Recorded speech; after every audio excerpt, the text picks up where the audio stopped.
పరిశుద్ధత కోసమే మనమందరూ మన పూర్వీకులందరూ కూడా ఒక చక్కని శ్లోకం చెప్తారు. పాపహోం పాప కర్మాణం పాప సంభవం త్రాయోమం కృపయో దేవ అనిద శరద వాత్సల శాంతి శాంతి శాంతి అంటాం.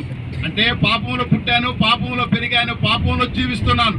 ఓ కృపగల దేవా, ఈ పాపంలో నన్ను విముక్తి చేయి ప్రభు అని తెలిసిన వారు, తెలియని వారు, జ్ఞానం కలిగిన వారు ఈ శ్లోకం ప్రతి వారు కూడా చెప్తుంటారు.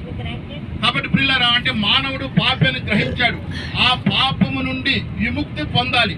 ఎందుకంటే ఆయన పరిశుద్ధుడు కాబట్టి ఆ పరిశుద్ధమైన లోకం అదే చెప్పండి, అదే లైన్లోకి వస్తుంది సార్, లైన్లోకి వస్తుంది సార్,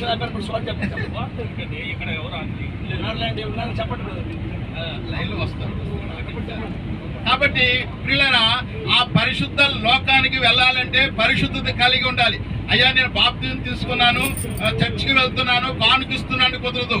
బాప్తిజం తీసుకోవాలి, రక్షణ పొందాలి, కానుకలు ఇవ్వాలి. అదే సమయంలో పరిశుద్ధత కూడా జీవించి కలిగి ఉండాలి.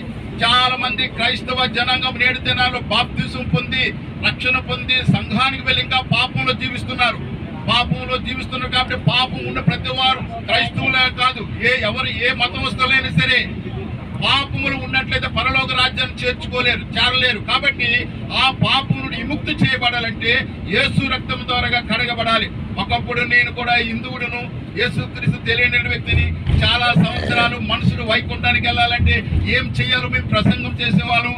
వీధి వీధి కూడా తిరిగి మనుషుడు ఏ వ్రతము చేస్తే, ఏ నోమును వేస్తే, ఏ దానము చేస్తే పరలోక రాజ్యానికి వెళ్తారు, వైకుంఠానికి వెళ్తారని ప్రసంగిస్తున్నాను. నేను మా తాతగారి కలిసి చేస్తున్న వృత్తి ఇది. ఆ వృత్తిలో యేసు ప్రభు అంటే ఇష్టం ఉండేది కాదు, యేసు ప్రభు అంటే మావాడు కాదనుకుంటే వాడు మా గ్రామం అసలే కాదనుకున్నాం.